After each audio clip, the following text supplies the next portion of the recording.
गांव में चलोगे? क्यों? वो गांव वालों का फोन आया था, प्रोटेस्ट कर रहे हैं गांव में। प्रोटेस्ट किस बात का?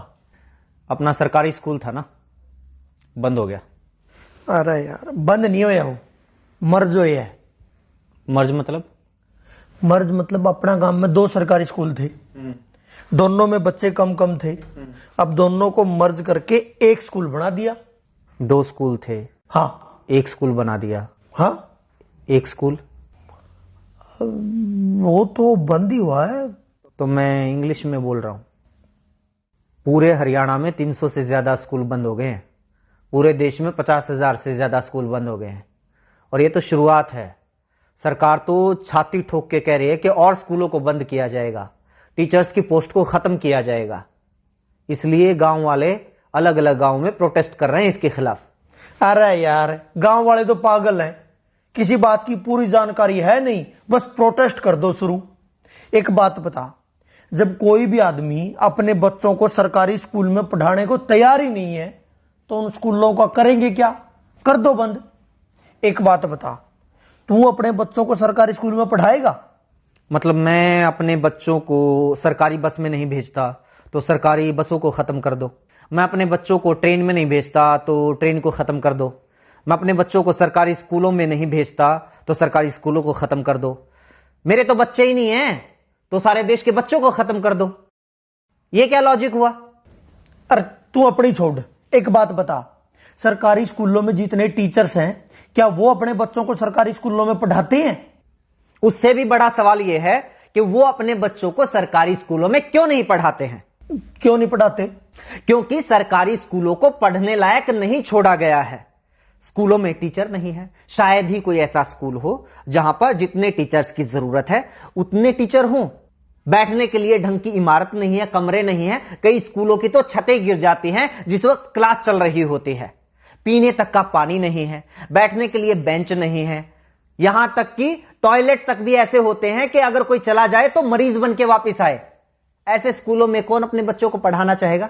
अरे यार, ठीक है, सारे स्कूलों में अच्छी व्यवस्था नहीं है, लेकिन बहुत सारे स्कूल ऐसे हैं जिनमें सारी व्यवस्थाएं हैं और स्टाफ भी पूरा है। वहां टीचर्स कितना पढ़ाते हैं बताइयो? हाँ, सही बात, ये बात सही कही। अपने शहर में भी और बहुत सारे शहरों में, अलग अलग स्टेट में कई स्कूल ऐसे हैं, सरकारी स्कूलों की बात कर रहा हूं मैं, जहां पर स्टाफ पूरा है, ठीक ठाक व्यवस्थाएं हैं, साफ सफाई है, इमारतें वगैरह, बिल्डिंग्स वगैरह अच्छी हैं। उन स्कूलों में जाके देखो। आप टीचर्स की बात करते हो, अधिकारियों के बच्चे भी उन सरकारी स्कूलों में पढ़ते हैं। उन स्कूलों में एडमिशन के लिए सिफारिशें लगती हैं, एडमिशन नहीं हो पाते। कौन नहीं चाहता अपने बच्चों को सरकारी स्कूलों में पढ़ाना? कोई सरकारी स्कूलों को बनाए तो ऐसा जिसमें लोग अपने बच्चों को पढ़ाना चाहें। तो बना लो। जब सरकारी स्कूल के टीचर्स बच्चों को अच्छा पढ़ाएंगे तो सरकारी स्कूल अपने आप अच्छे हो जाएंगे। बता, क्यों नहीं टीचर्स बच्चों को पढ़ाते? मुझे एक बात बता, तू जंगल राज में रह रहा है या एडमिनिस्ट्रेटिव सिस्टम में रह रहा है? मतलब ये जंगल राज में होता है। अपने आप ठीक कर लो, अपने आप हो जाएगा, अपने आप सही हो जाएगा, अपने आप गलत हो जाएगा। शेर की मर्जी, जिसको मर्जी खा जाए, जिसको मर्जी छोड़ दे, उसके मूड के ऊपर है। ये हिरण की कैपेसिटी है, शेर से तेज दौड़ सकता है तो बच जाएगा, नहीं तो उसका शिकार हो जाएगा। ये होता है जंगल राज। एडमिनिस्ट्रेटिव सिस्टम, प्रशासकीय व्यवस्था पता है क्या होती है? जहां पर कोई जवाबदेही होती है, कोई हायरार्की होती है, कहीं चेक एंड बैलेंसेस होते हैं। प्रशासकीय व्यवस्था पता है क्या कहती है? अगर आप टीचर नियुक्त करते हैं या किसी भी महकमे में कोई भी कर्मचारी नियुक्त करते हैं तो वो अपने आप काम नहीं करेगा, उससे काम करवाना पड़ेगा। इसलिए चेक एंड बैलेंसेस होते हैं, जवाबदेही तय की जाती है।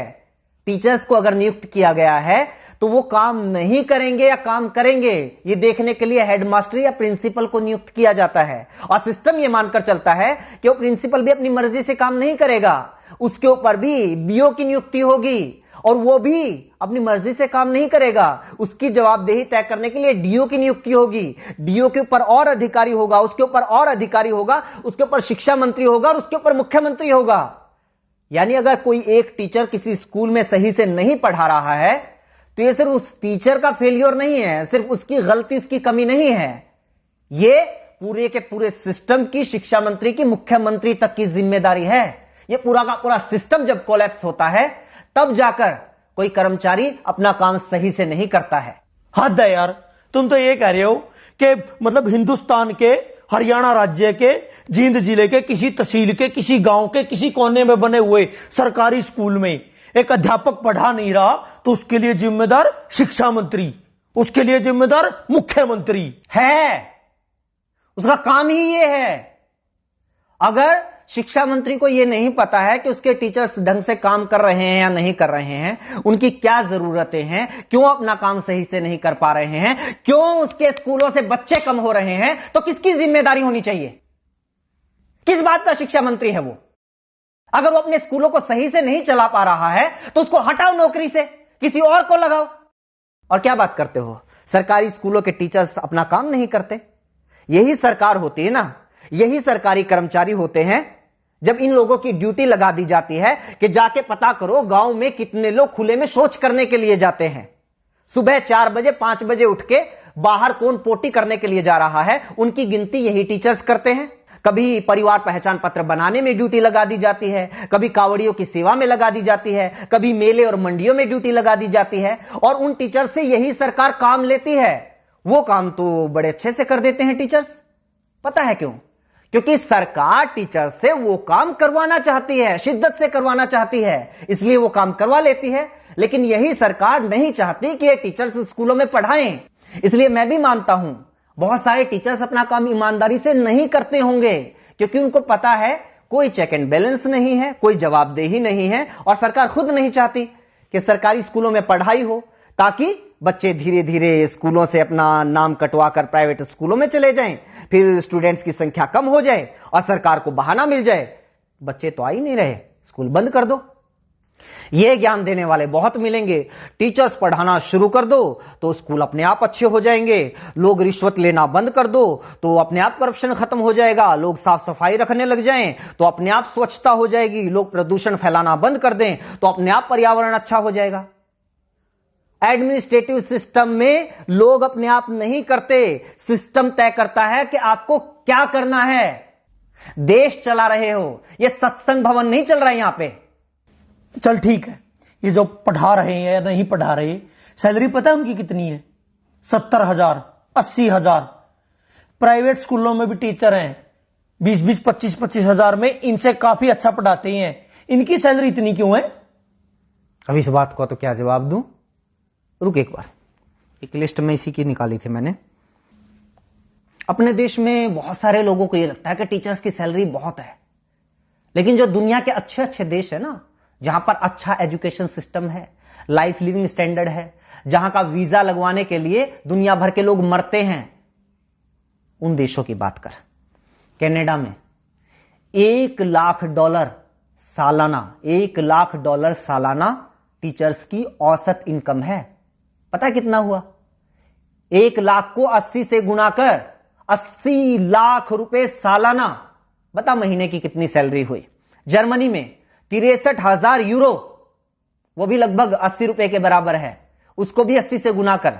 आगे आजा, नीदरलैंड में 60,000 यूरो, ऑस्ट्रेलिया में 98,000, लगभग $1,00,000, यूएसए में $60,000, आयरलैंड में $48,000, डेनमार्क में 47,000 यूरो, ऑस्ट्रिया में 45,000 यूरो।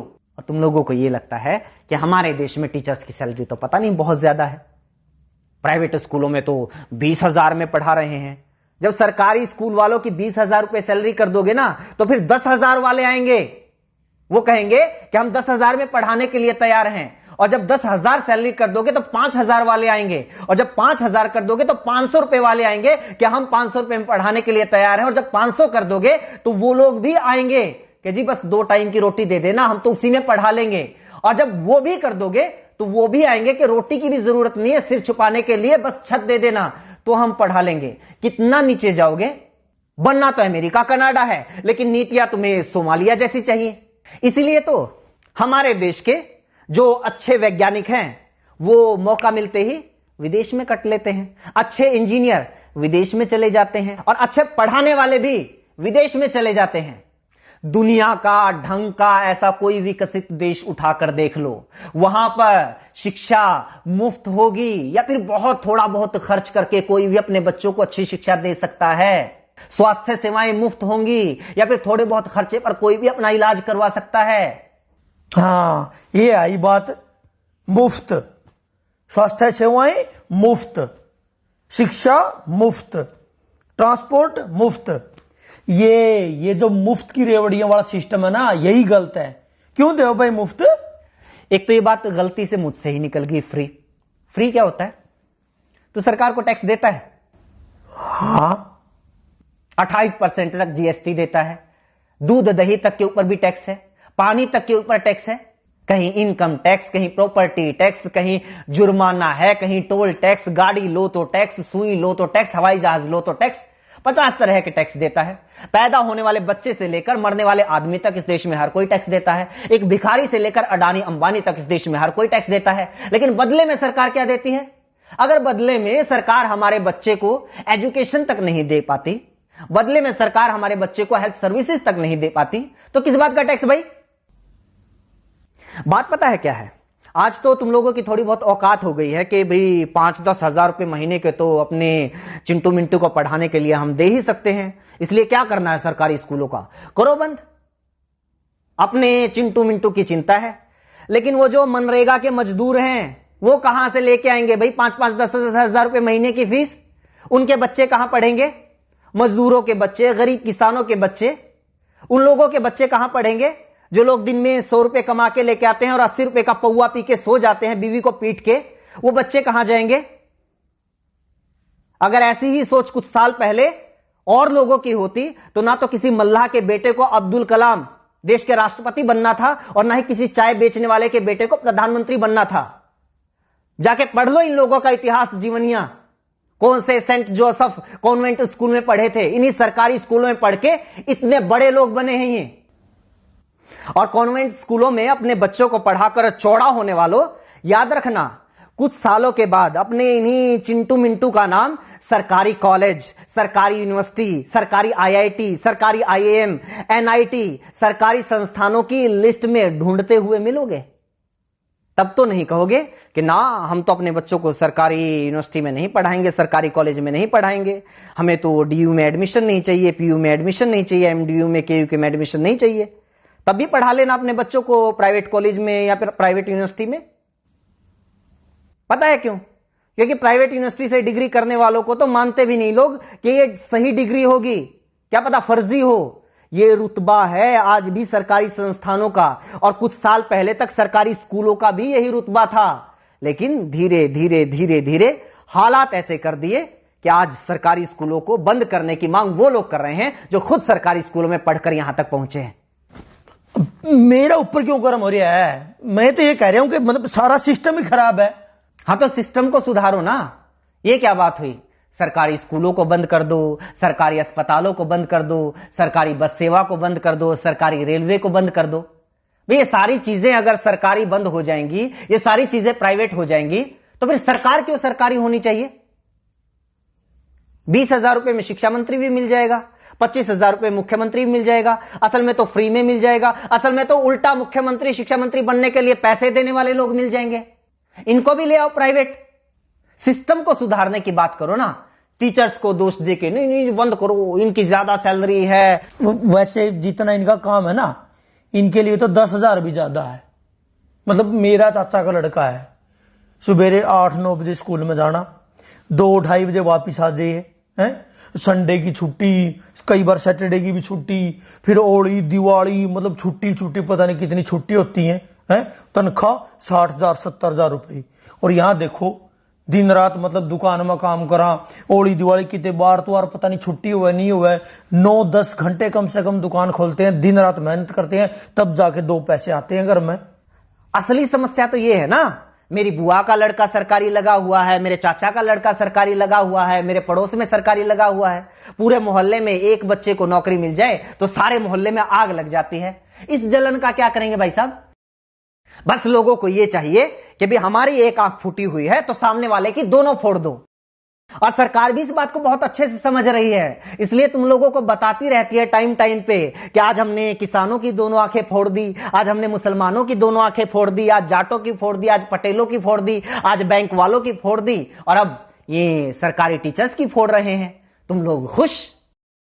लेकिन नागरिक तो उस दिन बनोगे ना, व्यवस्था तो उस दिन सुधरेगी ना, देश तो उस दिन आगे बढ़ेगा ना, जब खड़े होके कहोगे कि जी सामने वाले की जो दोनों आंखें हैं वो सलामत रहनी चाहिए और मेरी एक आंख फूटी हुई है उसका इलाज करवाओ। तब पता चलेगा सरकार क्या करती है।